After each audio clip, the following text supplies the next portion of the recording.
Hello everyone, my name is Olga Prizanova. I am a lecturer at our Faculty of World Economy and International Affairs. We're very happy today, the Department of International Relations International Laboratory on World Order Studies and the New Regionalism of our university, National Research University High School of Economics, is holding its 19th session of Eurasian Online Seminar. Our guest today is a renowned Japanese diplomat and scholar, Professor Kazuhiko Togo. The topic of his talk is Abe Shinzo, Political Legacy and the Agenda for Prime Minister Suga. I must say the timing for this couldn't have been any better, so we're all very excited about this. It's 12:30 Moscow time and it's 6:30 Tokyo time, and I can see that we have some American participants as well. And I'll have you know, everyone, it's 5:30 a.m. there. So kudos to those of you who could make it. Professor Kazuhiko Togo holds a Ph.D. From Leiden University and is a visiting professor at Kyoto Sangyo University. He's also advisor for external relations for Shizuoka Prefecture. He graduated from Tokyo University, Faculty of International Relations, and served in the Japanese Foreign Ministry after that until 2002. Half of his career was devoted to Russia, which is, of course, very exciting for all of us here. He held positions as Director of the Soviet Union Division, Director General of Treaties Bureau, Director General of European Bureau, and 3 times services at the Japanese Embassy in Moscow. Altogether, this amounts to 8 years and a half. Professor Togo's last posting was Ambassador to the Netherlands. That was in 2001 until 2002.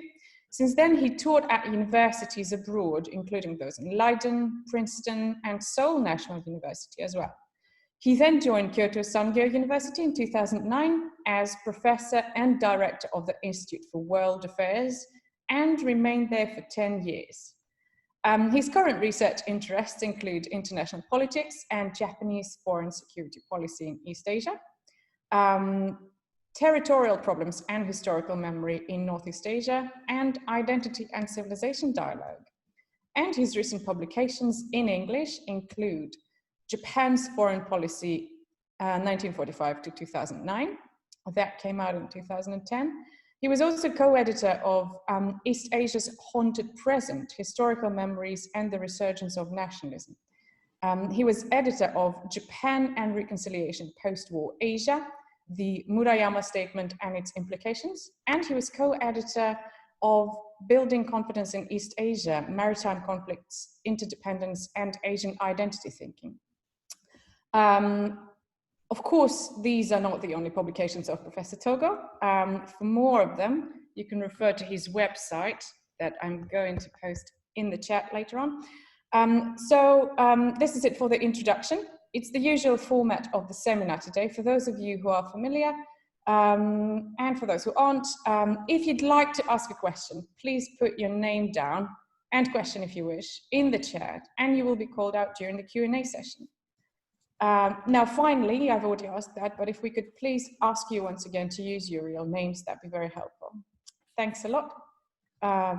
Dewa dozo, Professor Togo, the floor is yours. Olga, thank you very much. Hello, everybody.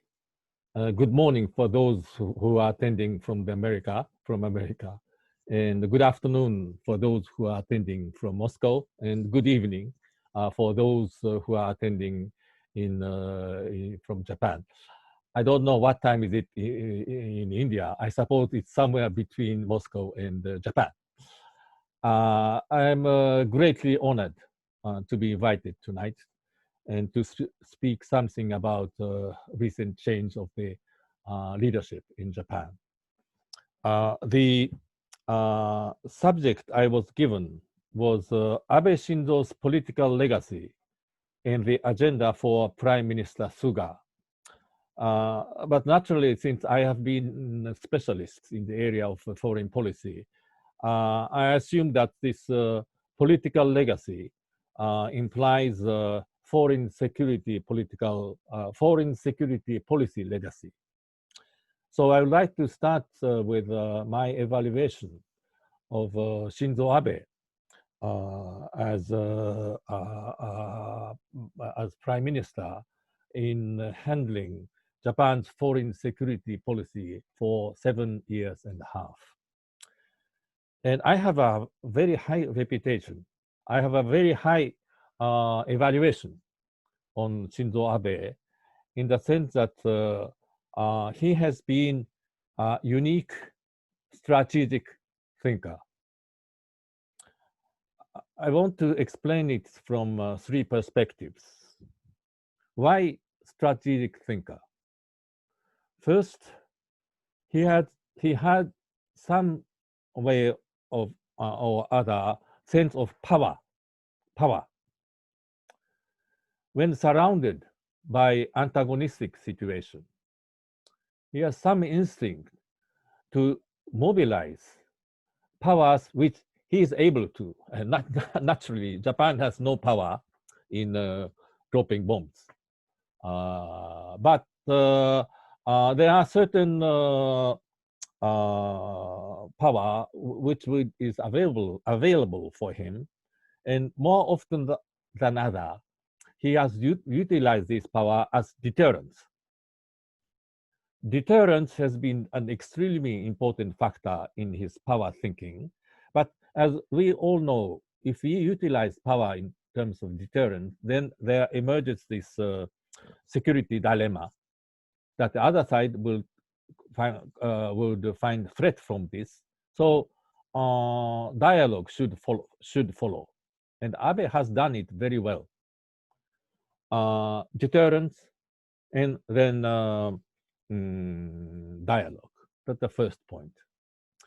Secondly, that implies that he had a very good sense of timing.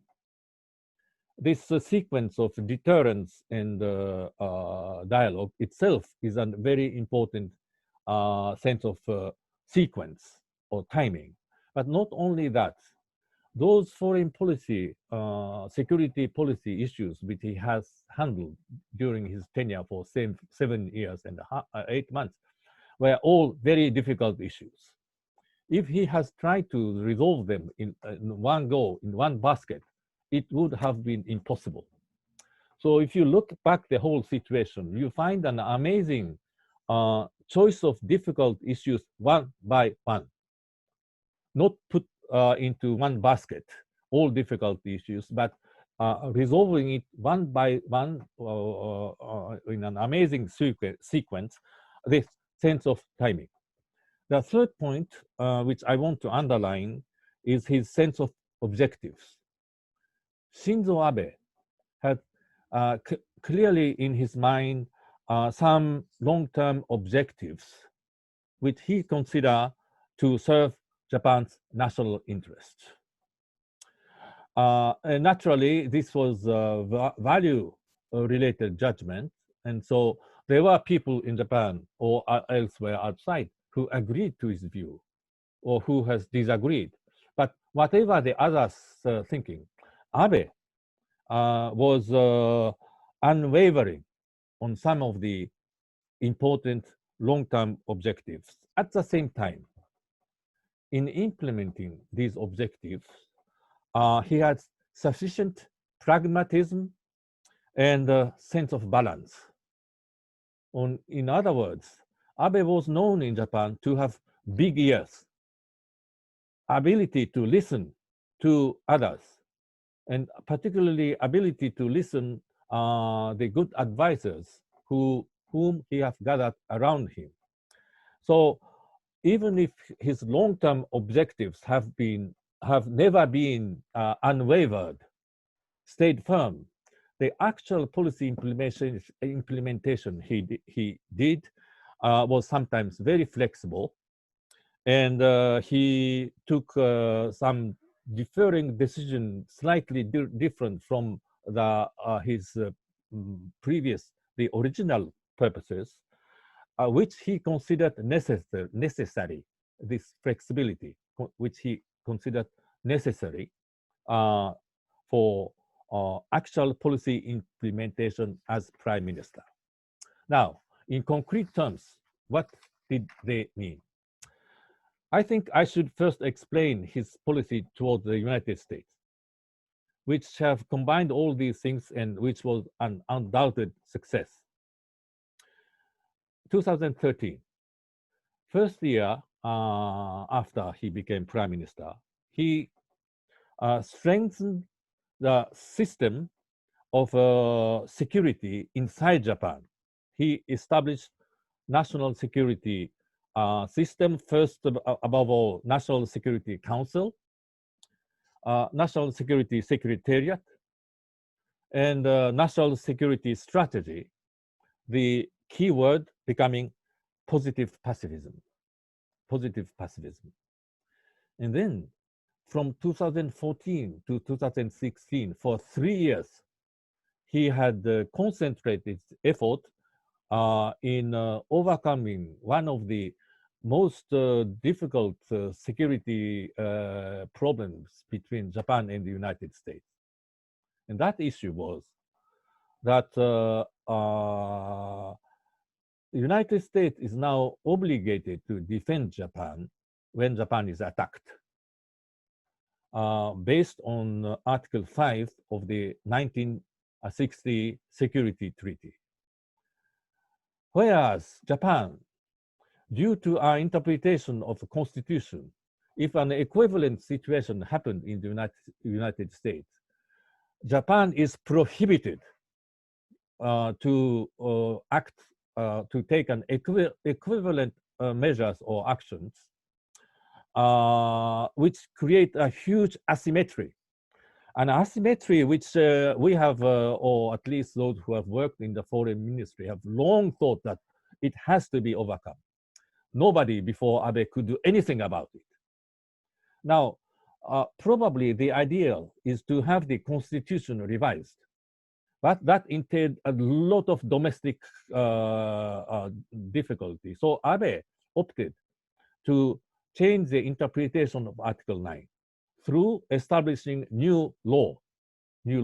And he took full 3 years to accomplish it, and it has been done by the end of the 2016. Now Japan is able to send our self-defense forces in a situation where the United States is attacked, but only that attack threatens Japan's own security. So we have created a unique system of international law, not full application of the right of the collective self-defense, a partial application, but at the same time allowing Japan to defend on the part of the our ally country, the United States. That naturally created and made our alliance stronger. Why stronger? Because Japan is ready to share greater responsibility. But that entails giving Japan greater autonomy. And I think this interrelationship of stronger alliance, greater responsibility, transferring to greater autonomy is an extremely important structure, which unfortunately, even in Japan, not well recognized. So I would say that Abe was lucky to have met President Trump in that situation or with this result. Abe had certain personal charm, I think, which was one of the reasons why Abe and Trump got along rather well. But more importantly, on substance, you might remember that when Trump was becoming president, he used to say publicly often that Japan is a free rider. So why don't you pay more? Why doesn't Japan pay more? But then Abe was in a position to say that, wait a minute, President. We used to be a complete free rider, but not anymore. Although in a limited scale, we are now able to exert or send our self-defense forces in order to mobilize our right of collective collective defense. So but I'm sure he would have said that we are going to show you that now our policy will become more responsible and creative. And I think that has been shown later in his new approach of FOIP, Free and Open Indo-Pacific Initiative. But I might like to add that in addition, Abe began to take a more autonomous policy. As an example, I think I can quote Iran, and Russia. Iran, you might remember that last year, just before the Osaka G20 summit, Abe went to Iran. And not only has he met President Rouhani, but he has met Iran's supreme religious leader, Khamenei, without antagonizing the United States. I really, maybe United States was a bit offended, I don't know.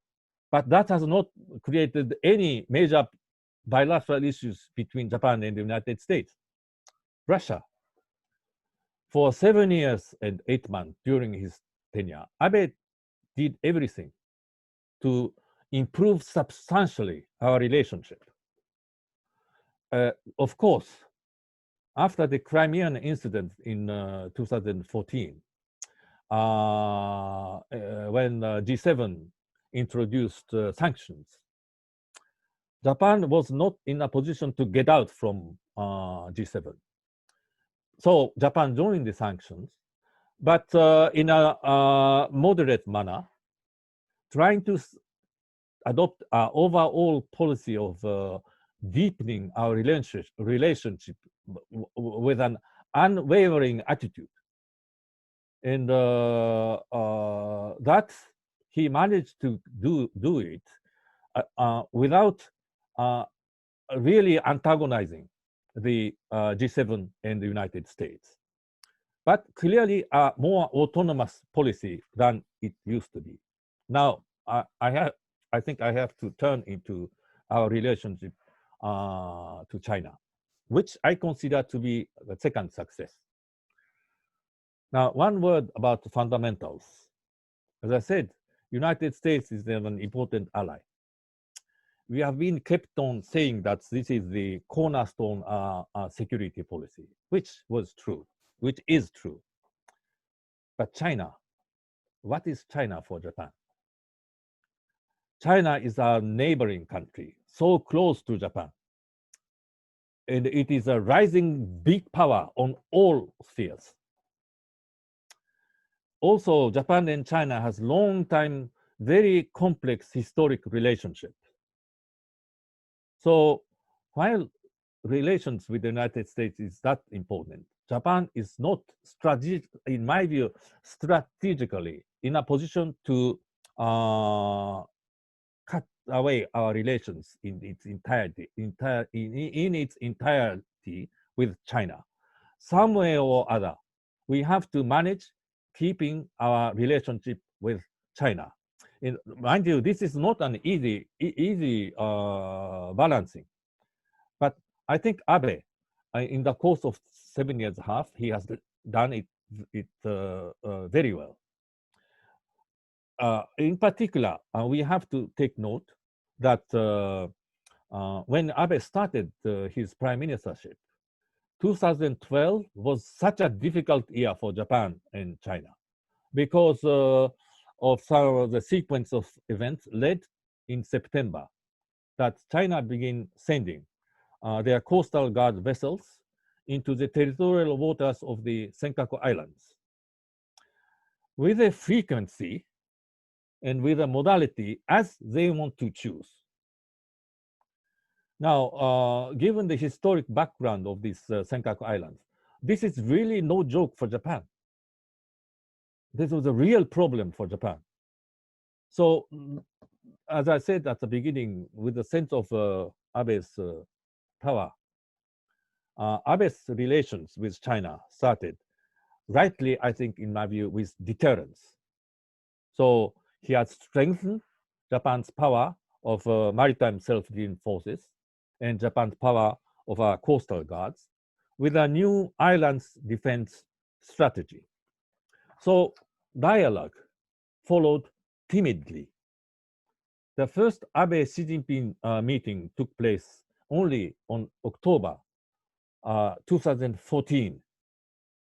And the best and brightest of the two foreign ministries, Chinese and the Japanese, have worked out a document, the essence of which is the preservation of then existing status quo, both on the issue of Senkaku and of Yasukuni, which have been the difficult issues throughout between Japan and China. This meeting, it took place, but in an icy atmospherics. Then that continued for about 3 years. And in 2017, May 2017, Abe sent a quiet message to Xi Jinping that Japan is prepared to cooperate in China's initiative on Belt and Road initiatives, but only on economic area where there are two sides, two private sectors, I mean, Japan's private sectors and the Chinese activities find common interest. And apparently, this strategy of dialogue worked. The dialogue between Xi Jinping and Abe became activated soon at the end of the year 2017. 2018 saw Chinese Prime Minister Li Keqiang's visit to Japan in May, and Prime Minister Abe's bilateral visit to China in October. 2019, when Japan held the G20 meeting in Osaka, Xi Jinping made his first visit to Japan, which was to follow this spring, this April, by Xi Jinping's direct bilateral visit to Japan, which was postponed, as we all know, due to the coronavirus, COVID-19 pandemic. And then Abe retired in August.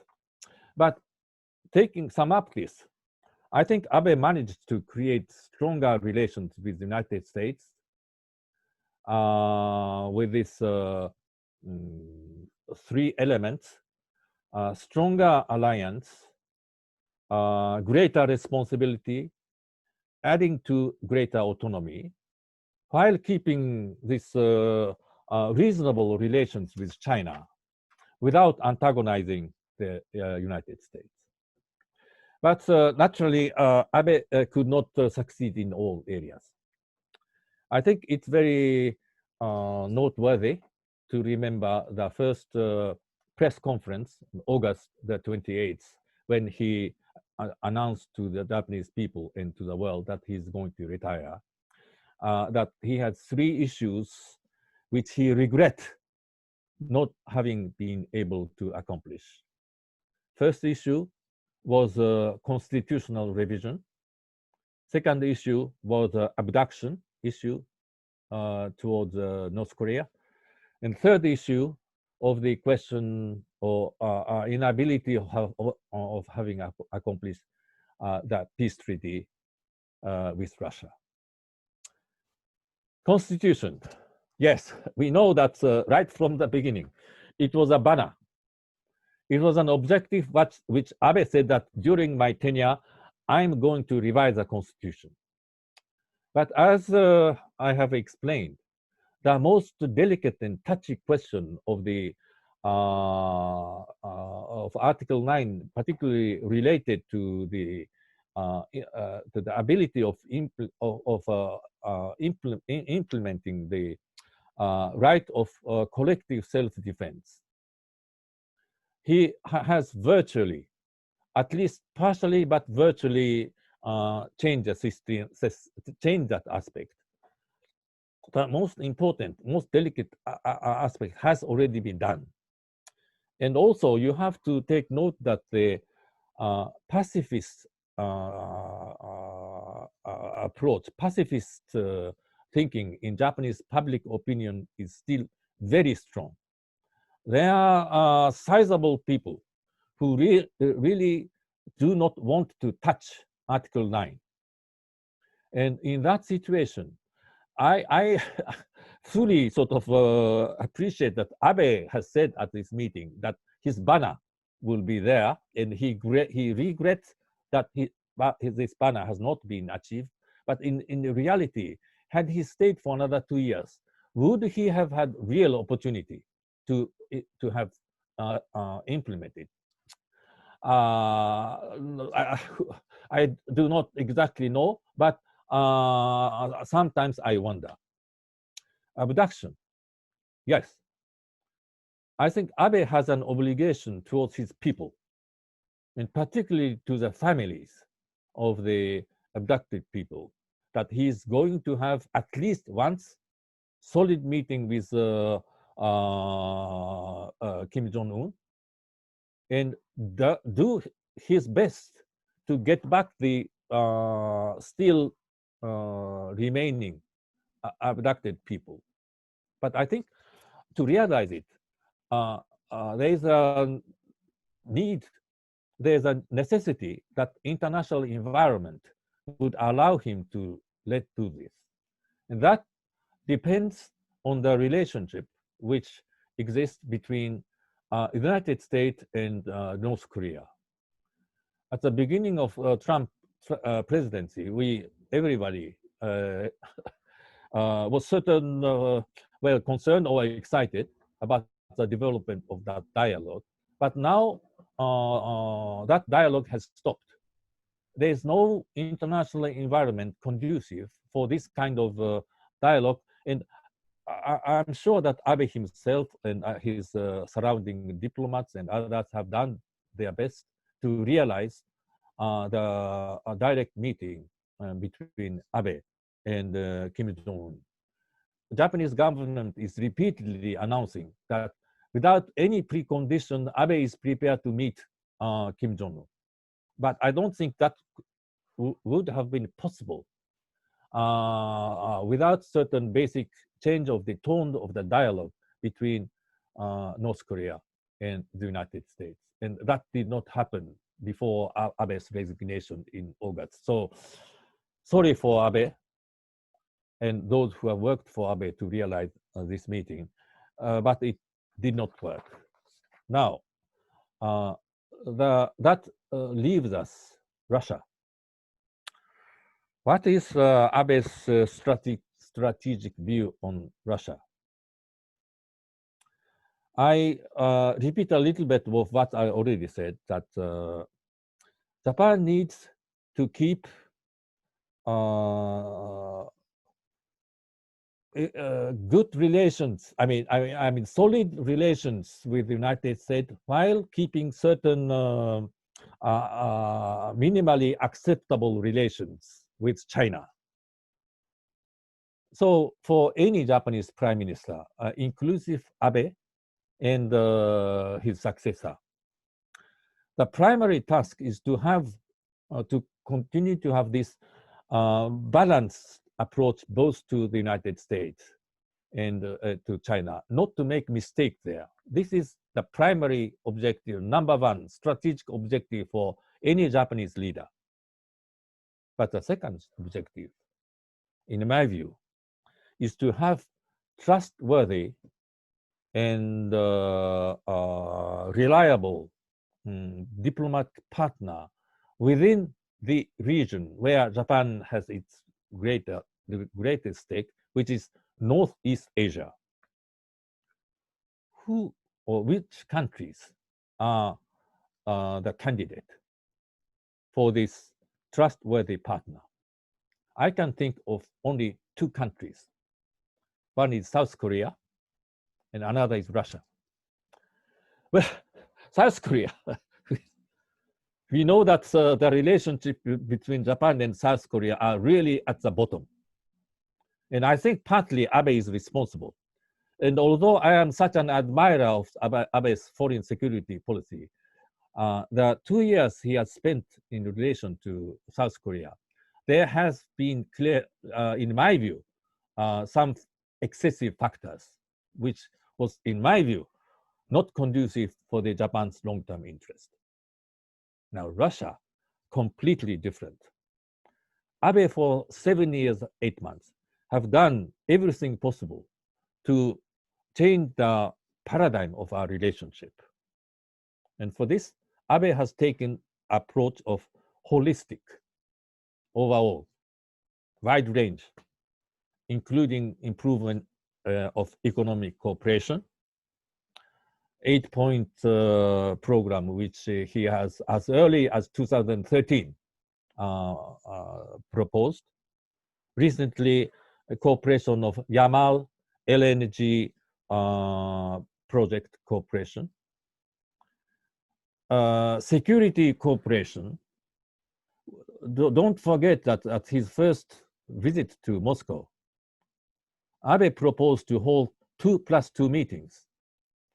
By that time, Japan had only long-time 2+2 meeting with the United States and one 2+2 meeting with Australia, with which Abe initiated when he was prime minister first, from 2006 to 2007. Russia became the third country then to have 2+2. And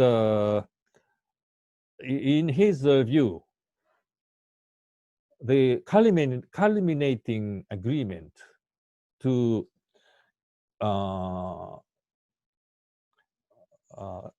represent all these achievements would have been conclusion of the peace treaty. Now, the question which all Japanese have been wondering is whether President Putin and Russian people or Russian leadership is accepting this Abe's broad and deep approach in our relationships. We were given the impression that they do. Now, but we know that particularly the last 2 years of negotiations on the peace treaty have been difficult. Why difficult? And I think there have been 2 reasons.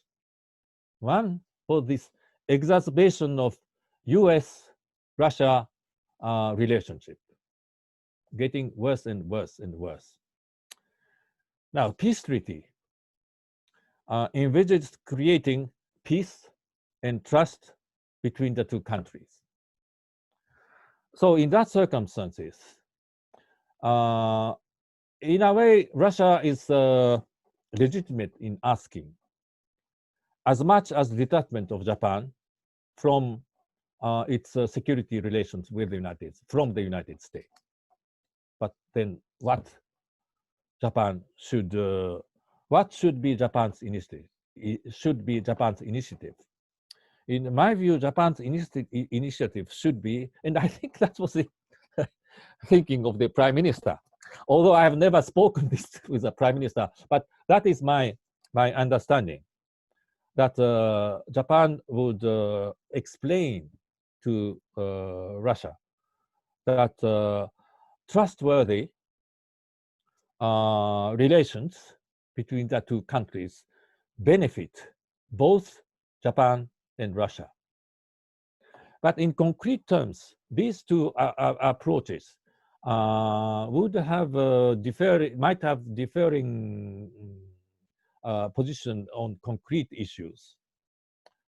But if the 2 countries consider that the conclusion of the peace treaty, I mean creation of peace, trust, and long-term stable relations would benefit both countries, frankly speaking, I cannot envisage that we cannot find a meeting point.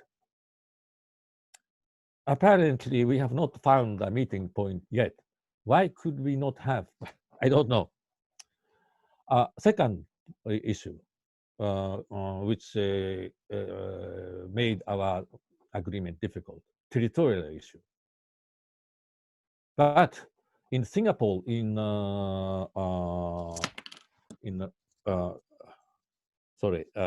Singapore in November 2018, 2 countries have agreed to base the next stage of the peace treaty negotiations on the 1956 joint declaration. Everybody knows that declaration. Everybody knows the history which brought the two sides to this declaration. Everybody knows the differing position of this declaration, but I think it was extremely important that both sides have agreed to put this declaration as the cornerstone of peace treaty negotiations. And if the two sides have consulted with a view that resolution of this issue based on the 1956 declaration would have allowed to resolve the territorial issue. Again, I have not been in negotiating team for already 20 years. So I am not in a position to say further, but I think the closing point was near, and yet he has not done it. And with his, in my view, really the greatest regret he has left for his all foreign policy aspect was his unableness to have brought Japan-Russia relations to its height. Now, changing to Suga. Suga formed his cabinet just 2 weeks ago, on September the 16th. So it's a bit premature to say something definite. But at least I have 3 points to make. First, when I look at the structure of the new cabinet and whom has Suga chosen to lead its ministry, I was really impressed that he has chosen expert minister for each ministry. Each minister has some background to lead his responsibility with some professional experience. And two, the exquisite balance of LDP factions. Many people are writing how exquisite Suga's sense of power and sense of balance to create a stable government. So it's a stable, and it's a as Suga is saying, let's go to work. It's a powerful, strong cabinet to do things, to do jobs. And when I saw it, Suga is serious. Suga is serious to stay in this post, in my hunch, for another 4 to 5 years. I think Japanese people in the world should take him seriously, because at least he, on his side, has embarked on these new exercises of prime ministership for 4 to 5 years. Second, obviously his emphasis is now on domestic. And he has this huge responsibility of overcoming COVID-19, at the same time stimulating Japanese economy, which is such a difficult issue. But his ambition is not limited only there. His ambition already is visible to change Japan, to perestroid Japan, or reconstruct Japan, so that Japan will overcome some weakness which we have somehow accumulated. For instance, about our digital strengths. So he's doing a lot of things in this area. Now, thirdly, about foreign policy. He was not, Abe was so good on foreign policy, as I tried to explain. And Suga has been informed. He has a touch of Abe policy, but the primary area where he has his expertise is domestic policy in the area where I have described. Now, so but would Suga be satisfied as a new powerful prime minister to play the sort of to stay in history as a second fiddler in this area compared to Abe? No, no. This wouldn't happen. Looking at the press conference, or I mean, looking at his face, he's determined to come into the sceneries of foreign policy. But I think there's one aspect which Suga and all Japan has to take into account, that the relationship between United States and China are now going to become difficult. It was already difficult before the corona pandemic, but corona pandemic has made it even more difficult. And regardless whether we will have a Republican president or Democratic president, that tension between the two countries, I think, will stay for decades. I don't know how, but stays for many years to come. And Abe so far has managed to, as I said, in my view, to keep a really delicate balancing. Now it is in Suga's task to keep these balancing activities with his own capacity. And this is a very, very hard burden. And I just hope that he will succeed.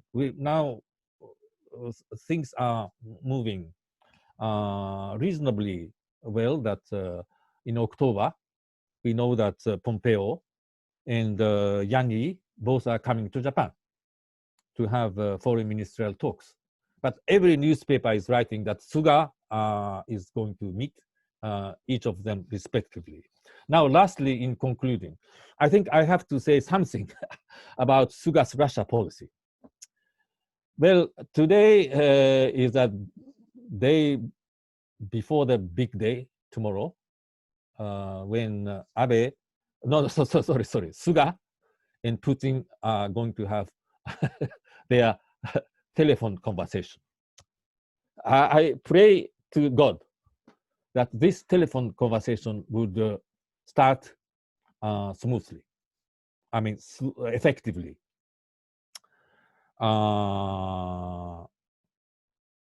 At least that there will be a confirmation on the part of Suga that he is going to inherit Abe's approach, not only his approach on the territorial issue, no, but his overall approach of creating large scale, broad scale, and that he considers the improvement of the relationship between our two countries would benefit the strategic interest of both countries. Now, I am not prime minister. I don't know which language he is going to use, but this kind of long-term, at least the policy objectives, which will have at least 5 years of tenure, I think would be pronounced and agreed with President Putin. In a way, my personal vision to see the relationship between Japan and Russia in tandem. Abe created the basis. Abe did everything he can, unaccomplished. Now Suga has inherited it, and now Suga is going to carry out Abe's vision. So in tandem, Abe's 8 years, Suga's 5 years, 13 years, this will have changed the basic paradigm of Japan-Russia relation. This is my dream. The rest I just pray for God. Just I have spoken for 45 minutes, and my time has run up, Olga, isn't it so? So thank you very much for listening, and the rest QA, please. Thank you so much. This was fantastic, actually, incredibly comprehensive analysis. Thank you. And insightful prognosis as well. I think we're going to first give the floor to Professor Lukin to share his thoughts with us, and then we'll refer to the chat for more questions. So if you'd like to ask a question, please put down your name in the chat. Well, first of all, thank you very much, Professor Togo, for being with us, because I knew that Professor Togo is probably the best person in Japan to invite to our seminar, because he speaks informally and is analyzing events. Let's say, not many Japanese scholars can do that, especially in such sensitive issues like foreign policy, relations with Russia and with China. I'll tell you one funny thing, because Professor Togo, of course, is an ambassador, and he worked in many embassies, including embassy to Russia. Once we did a presentation at Mugimo University of a book on Japan, basically Japanese foreign policy, various aspects. And I invited people from the Japanese embassy to, several authors, by the way, were from Japan. And I invited people from the Japanese embassy, and they said to send them the book. I sent them the book, and they said, you know, we cannot come. And I said, why? And they said, because not everything is written there according to the Japanese official position. And I said, well, come on, even your Japanese scholars don't agree with your official position, some of them. One of them was, by the way, Mr. Professor Iwasta from Hokkaido University.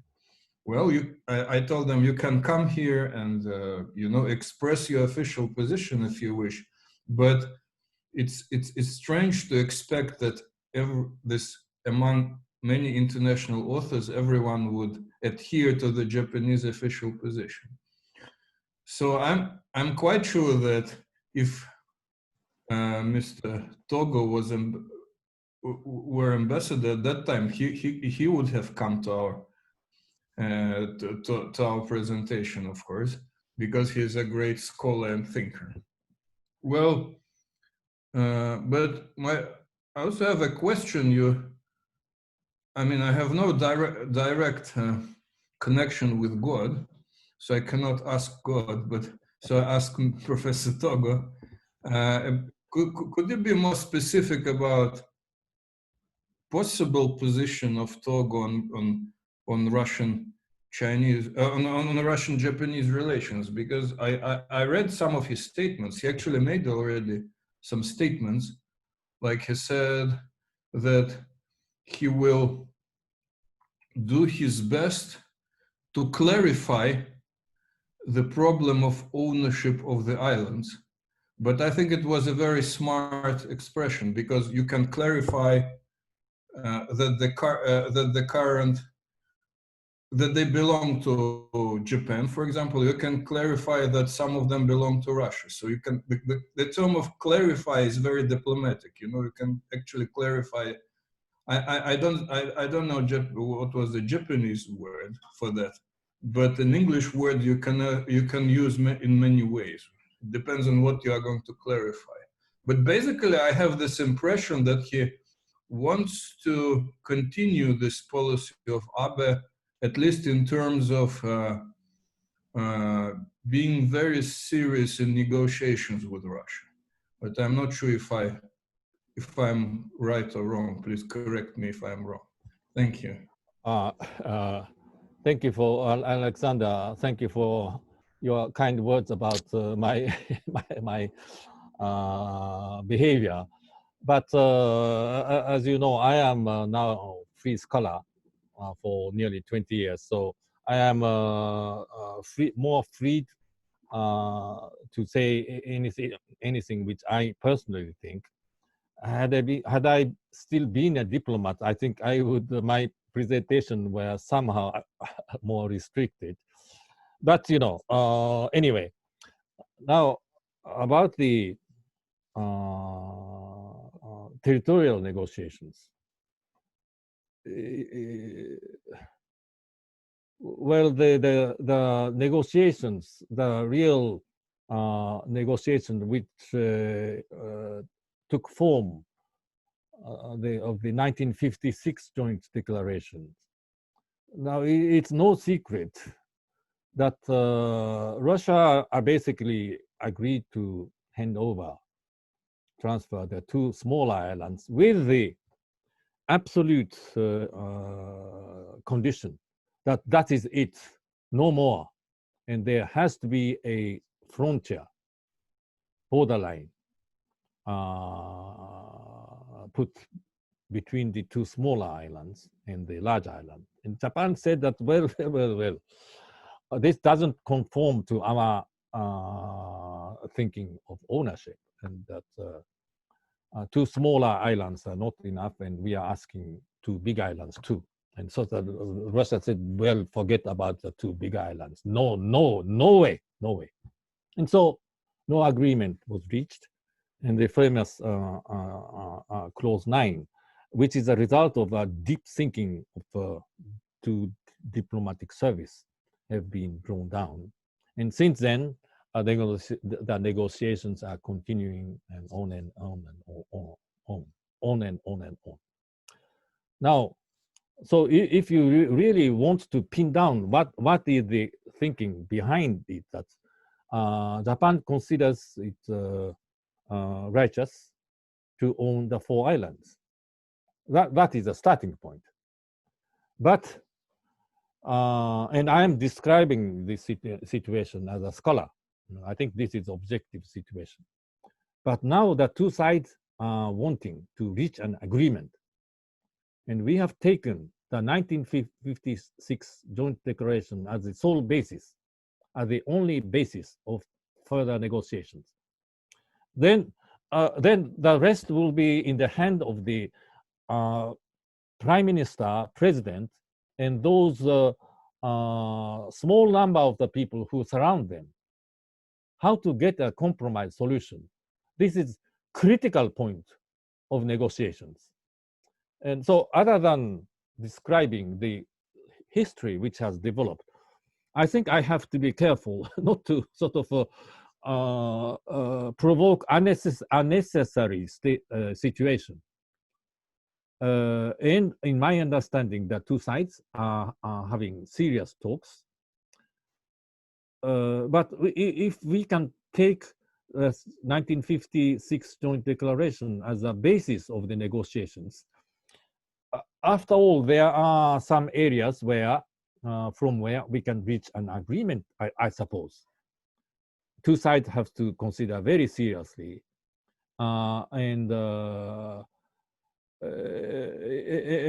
I think Prime Minister Abe is really prepared to bring the position of the two sides closer, including some necessity of Japan making an important concession. But I think further than that, I might enter into the area of guesswork, and this is not very honest. But just from my own perspective, Japan, without making substantial concession, I personally do not see any possibility of President Putin coming to any agreement. So the rest will be in the hand of the president, prime minister, and the small circle of the diplomat who are supporting them. I repeat, we have a basis. And if we work on sincerely on that basis, I personally think that there is a room for an agreement. Alexander, have I answered to your question? I mean, I'm not quite sure. That is it okay? Well, you did, yes, but there was a rumor though that almost agreed to give up agreed to receive the two small islands and make a deal, but then he was either criticized by the Japanese colleagues, or it was actually rejected by Russia, or Russia put forward some more conditions for it. So have you heard it? No, well, I have heard about this rumor. Yeah, I have heard, but I'm not in a position to confirm that rumor. More importantly, about the two last points, that he has been rejected by the Japanese hardliners, or Russia has rejected Japanese proposals. This I really do not know. As for the Japanese public opinion is concerned, I see occasionally sort of hardliners views that we have to protect the position of the four islands in a bunch, that we never should give up our claim to the big islands. I see articles in newspaper or in journals. About Russian position, I really don't know. I really don't know.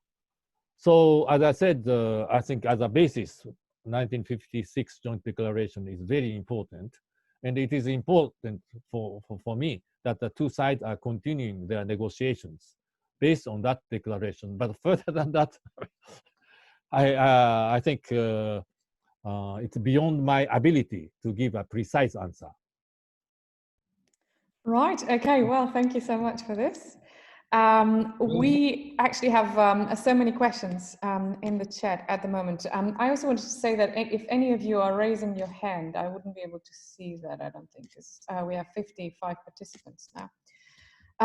But the next question we're going to have will be from Dipankar Banerjee. If you'd like to unmute your microphone. Yes, please. Well, Ambassador Togo, Professor Togo, whatever you'd permit us to call you, it is a wonderful narration of Prime Minister Shinzo Abe's policies, and looking forward to what will be the policies under the new leadership in Japan, Mr. Suga. Of course, Mr. Abe was a great friend of India during his time. Yes, I'm yes. from India. I'm from India. And during his time, we established a very positive interaction between India and Japan and addressed several issues. So of course, now I accept that tomorrow's telephone talk between the Prime Minister of Japan and Mr. Putin will be very critical, and we are all looking forward to a favorable resolution of this remaining territorial problem in Asia. From Second World War, even earlier, and now, I think in today's world, post-pandemic in particular, such territorial disputes between major countries is a cause for serious concern. And in that context, can I request you to devote a little time to the East China Sea, South China Sea, and China's recent assertive behavior in this region? What role would Japan under Suga play in dealing with these issues? And also perhaps in dealing with issues such as the cooperation under the Quad, the Four Nations Initiative, in the Indo-Pacific, Asia-Pacific region. Can you share some thoughts on this, please? Thank you very much for your very encouraging words concerning the necessity of resolving the Japan-Russia bilateral territorial issues. This is very encouraging for us to hear. But just let me confirm your question. You have asked East China Sea, South China Sea, correct? South China Sea. Yes, and that's right. And the Indo-Pacific. And Indo-Pacific. That's right. And you are asking why the kind of rigorous behavior from China's part on these issues. Is that correct? Yes, and what can we do to manage the situation?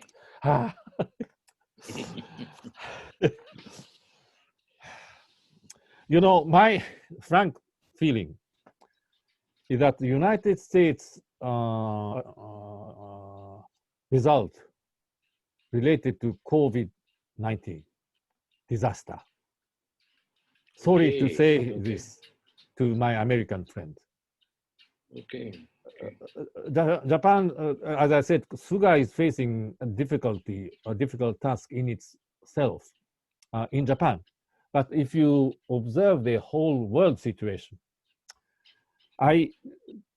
you know, there are sometimes I get emails from my American friends and how their daily life is and so on and so forth. But United States, such a big country, and COVID-19, the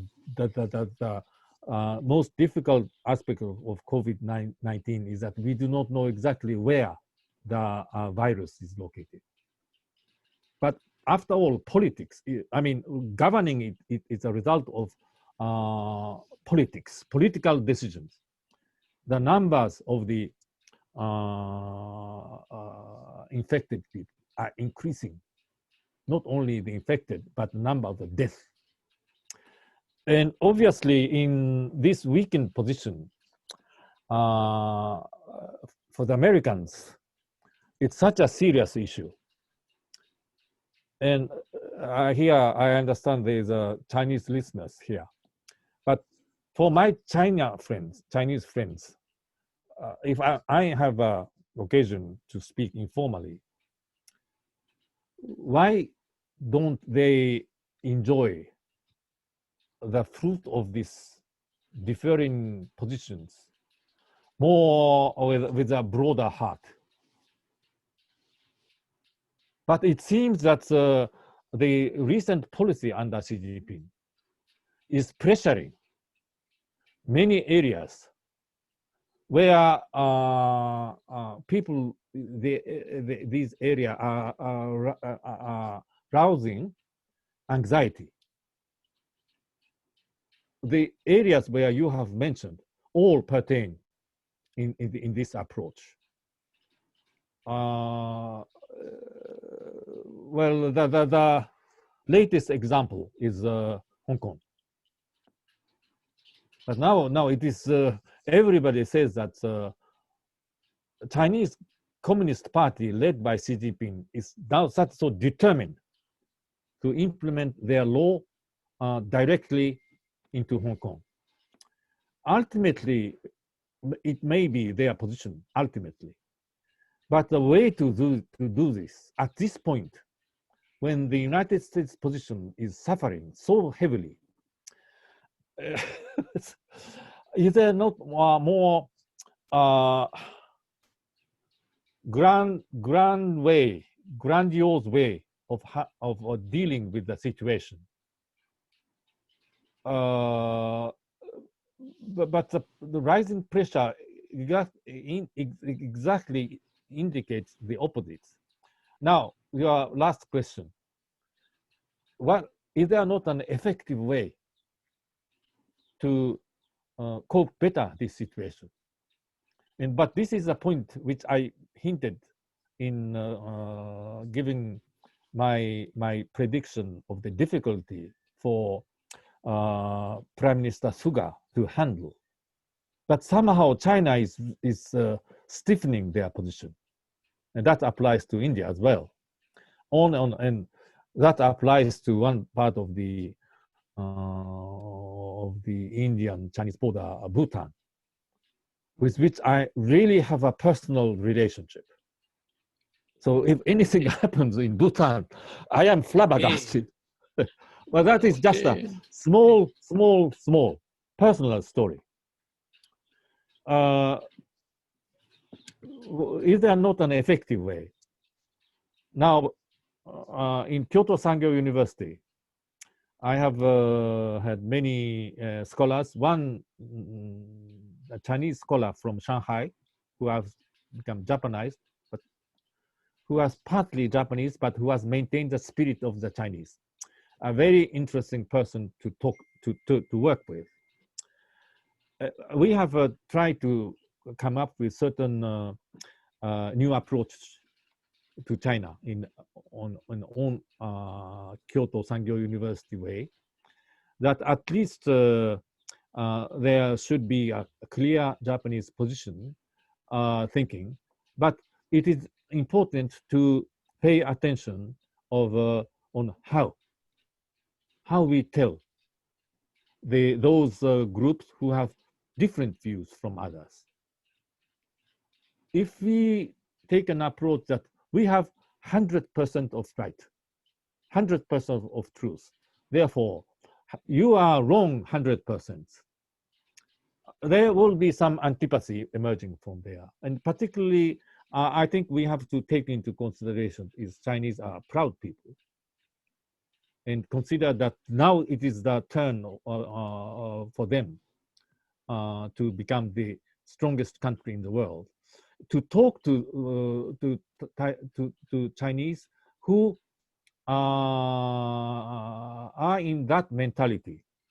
I think it is not very effective to speak from the point of 100% right on my side and your position is 100% wrong. It doesn't mean, however, that we are prepared to back away. To the contrary, but what is effective language to convince to the Chinese? That we need to stay humble. And this lesson, I think I've learned from some of my best American friends, including Ezra Vogel, whose life work is to befriend Japan and China. And he has his own right to express his view along this direction, who incidentally was the first speaker of this forum. I am saying things a bit abstract, but I'm sorry I don't have concrete answer. For instance, how best to run Indo-Pacific.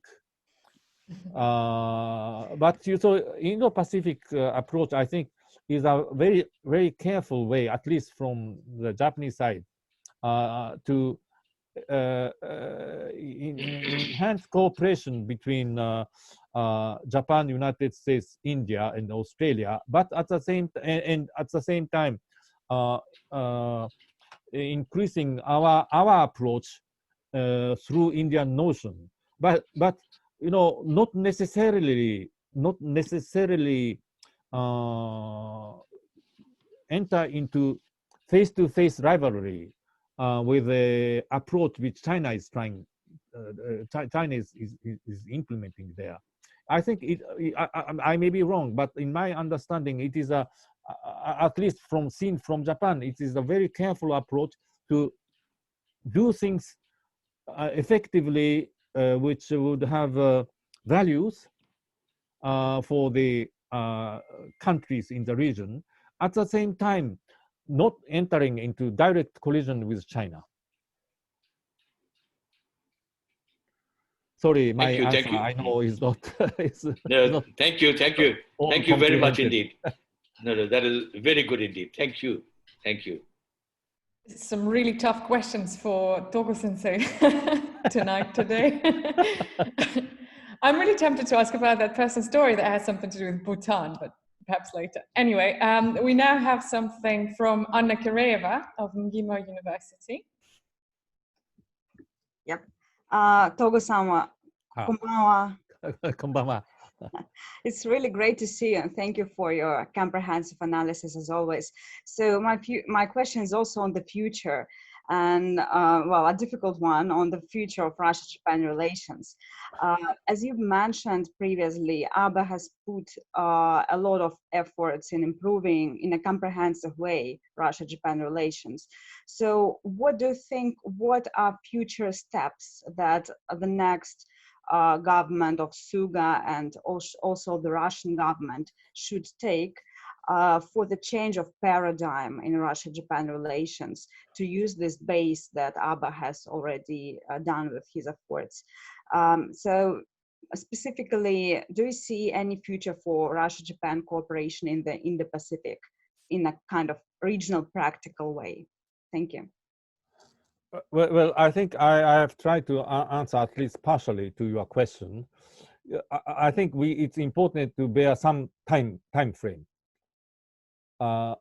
If you take Suga as a government which will go out in 1 year, not much use to really to think strategically. But I emphasize today that we should take Suga serious.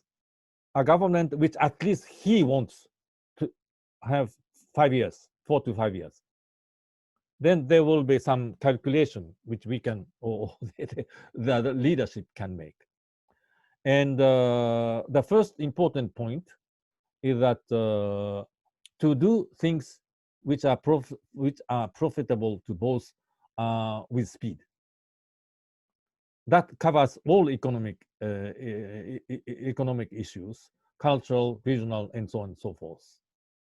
Indo-Pacific may be one of them, because for the moment, you know, when we think about Indo-Pacific, usually 4 names come up in Japan: United States, Australia, India, and which one? United States, Australia, India, and what was the 4th one?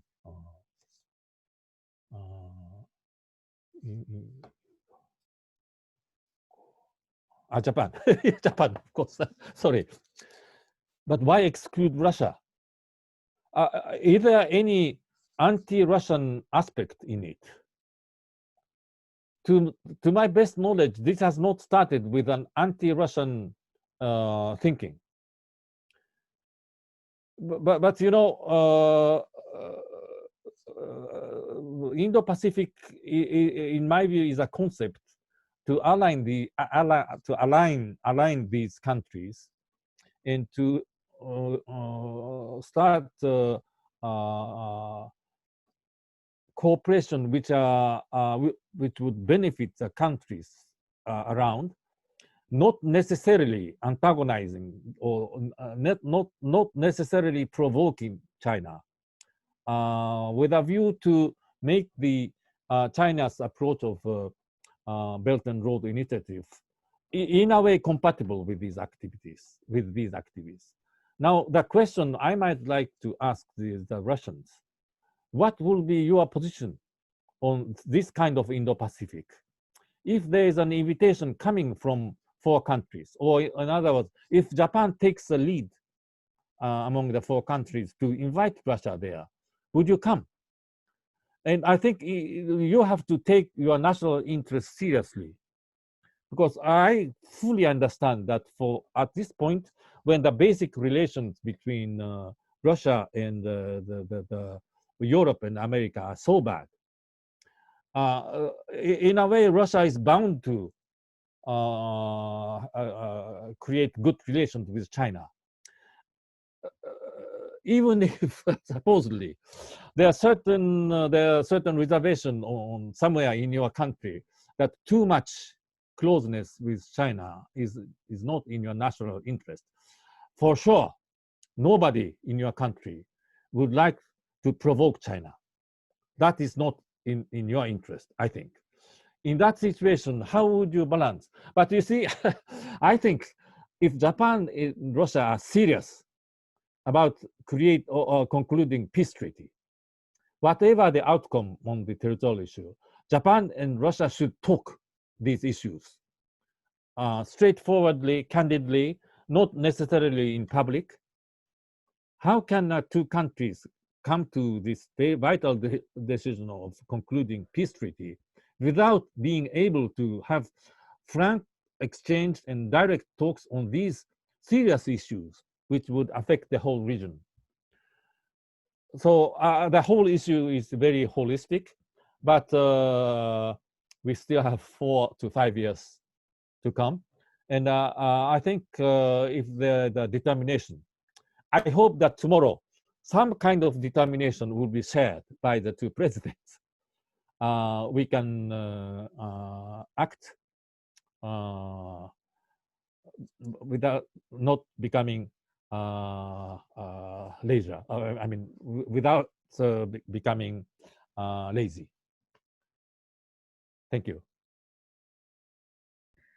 Thank you so much, Anna and Professor Togo.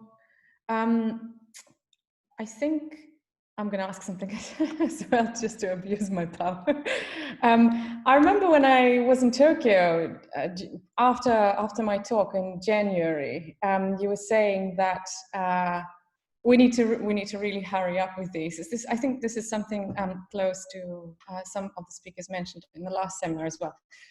Do you think the momentum sort of between Russia and Japan was lost or not. I think this is close to something that was brought up by one of the professors during the Q&A session in our last seminar. You were not there, but you know, when we had talks in Tokyo, I think it was before the expiration of the corona pandemic.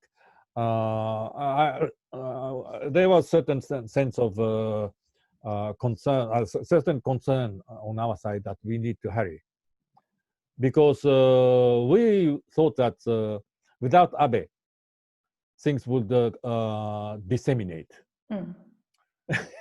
But then in August 28th, I mean, there were so many rumors 2 weeks prior to August 28th. But the resignation on that day was not within my calculation. Now we have to face this situation. So we are faced, at least I am faced to this reality that does not having Abe means dissipation, evaporation of everything he has tried to achieve, or either way of overcoming this difficulty. In my own tentative conclusion is try to see the relationship in tandem, as I said. Abe prepared the ground, and Suga will be the one who will enjoy the fruit in tandem. And I am emphasizing, I'm saying many times that you should not take Suga lightly, that at least he's determined to keep on for another 4 to 5 years. So we have, now my thinking is to slow down now. I think this is necessary. Suga has no feeling of his own experience with Putin. He's now step by step accumulating his foreign policy experiences. You need to give him some time. But in these 5 years, that if you look back this period historically, that somehow we managed to keep the hope. And the immediate conclusion at this point is not to hurry too much, but not to stay idle, not to stay lazy, and do things what we can. And then gradually enlarging and deepening our relationship. Thank you so much. We now ask Professor Vorontsov for his question, please. And I think we'll have time for one more after that. Are you hearing for me? Yes, we can hear you. Yes. Thank you. No, first of all, I would like to express my appreciation both in regards with today's presentation, very nice, and with your continuous writings we enjoy to read, very insightful one. And I'm very glad to hear that Olga succeeded to meet you in Tokyo this January this year. But I failed to meet you in Kyoto this January. When was in Sumeikan Daigaku and wanted to meet you, but unfortunately. Oh, really? I'm so sorry. Thanks to High School of Economy, I had the pleasure to see and to hear you today. And my question is a very short one. Today, Mr. Suga, maybe today, maybe yesterday, he told that he is ready to meet with Kim Jong-un and to start dialogue with North Korea without any precondition. Not putting forward Abdangti issue as a first condition. Is it the indication of the readiness of Mr. Suga to start a new practical deal with North Korea, new approach, or it's maybe only a declaration, statement, and some continuation, the new step or continuation of the previous policy? May I respond to your question? I think the expression which you have mentioned is exactly the same same approach which Abe has been saying continuously. So at this point in time, I think Suga has shown his readiness to continue Abe's policy towards North Korea. I find it difficult to see anything particularly new out of this statement. But as I said, you know, Abe failed to produce any result because the international situation which surrounds Japan and North Korea are not conducive to let Kim Jong-un and Abe have direct talks, because the overall situation, particularly in which the United States and North Korea are prime actors, are in a way at stalemate. And so I think Suga will maintain this position. He will let his subordinates work hard on it. But it's very difficult to foresee any direct improvement in that situation. I mean, people can make any guess. One guess is that basically North Korea doesn't like Abe. It's been a long time analysis which many people did, because it was Abe who changed the course in 2002 when the 5 abductees were returned to Japan.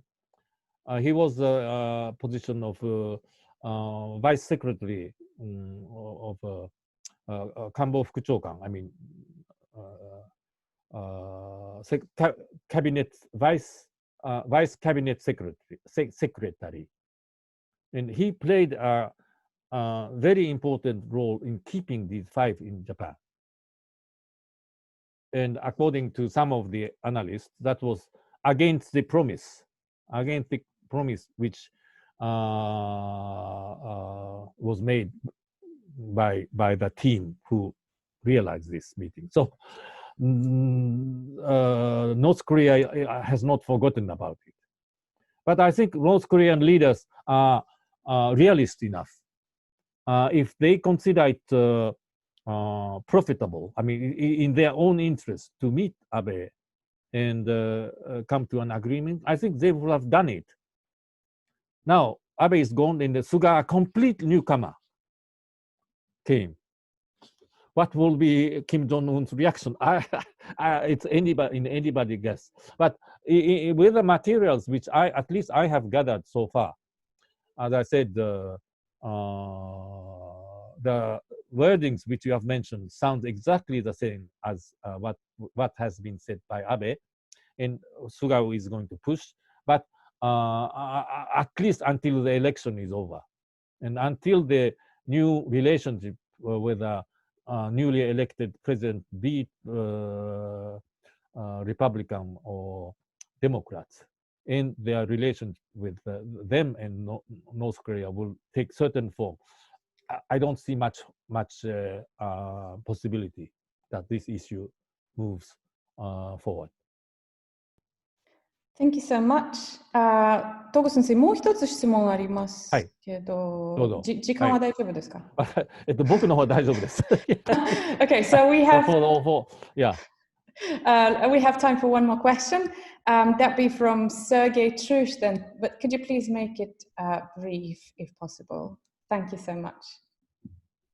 Just a second, please. Yep, Sergey. Sorry, we're unmuting you. It should work. Yep. No, he's still muted. Is it okay? Yep. Yes. Yes. Well, let me ask you very briefly, though a little bit theoretical question. What do you think about the strategic culture of Japan?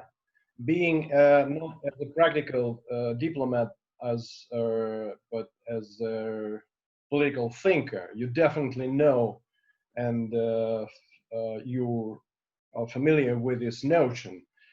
Japan is very specific political entity.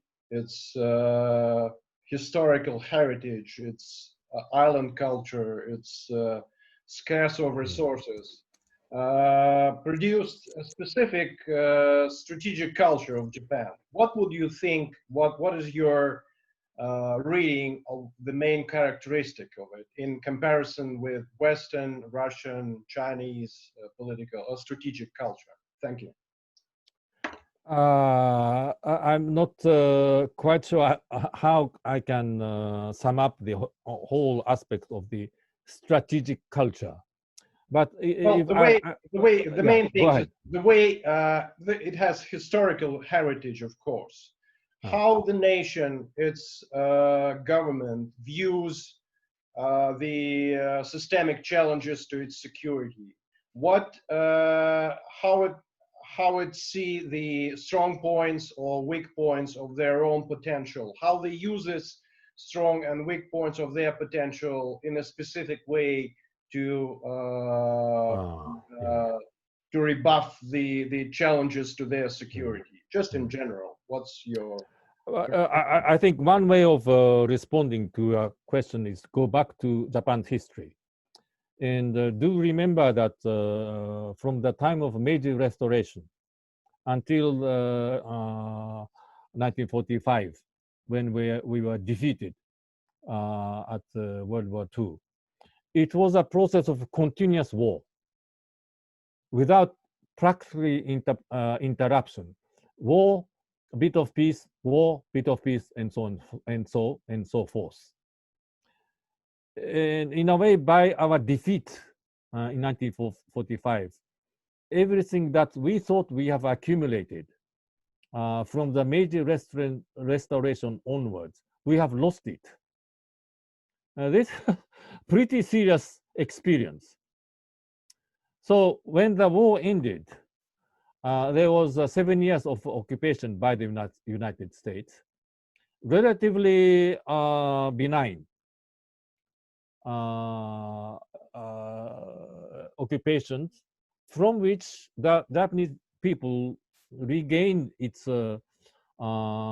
future objectives. I would say strategic objectives with 3 or 4 vital factors. First, we don't want war anymore. The most symbolic is this Article 9. To the extent of becoming selfish. No more, we don't want war, and we hope that the whole world will become peaceful. But the realist understanding that peace only derives from balance of power. And for this, you need to secure your own power. It's very hard to stick this new notion to the Japanese. But second, we have to rebuild our economy. So economic development became replaced in a way all the directions, military and diplomatic and economic directions, which led Japan until 1945. Peace, economic development, and then after the end of the Cold War, there has emerged a kind of a period of lost objectives, because we have reached to the apex of the economic development. United States' next threat at the end of Cold War could have been Japan. We were perceived to be economically that strong. But then we have this explosion of bulb, which weakened substantially our economic power. And so economy stopped seizing national objectives. What objective could we have chosen? Not clear. But some began to argue that next objective will be culturally superior country, which will not antagonize anybody, but we could give deep satisfaction to the Japanese themselves and line up Japan into this direction. And then how would our security be assured in that circumstances? More realist approach. So like people like myself and Abe in particular, more realist approach, but would eventually give more autonomous position of Japan in the world, so that we will create a new civilization based on our past history, our sense of beauty, and which should be reflected in the Japanese construction of the Japanese cities and countryside. at the same time to be a little more realist country. But we still could not have managed to describe a holistic and unified strategic approach to this. And last point I want to make, many people are doing this kind of thinking, but we are bad in explaining it. There is a golden saying in Japan, is that silence is gold and eloquence is silver. It's still there very eloquently in Japan. Silence is gold and eloquence is silver. Silence is more has more values than speaking a lot. Like myself, I'm talking. I am of a person less appreciated in the Japanese cultural mentality. I'm sure that doesn't apply to speakers at the seminar. So no, a partial answer to your question. Thank you so much. This is fantastic. Right, so I think we're going to wrap it up here because we've already stayed over. Yeah. Some time. So thank you very much, everybody, for staying with us for such a long time. Thank you very much. Thank you so much, Sensei, for your wonderful talk. And we look forward to further cooperation with you. And thank you, everybody, for your questions.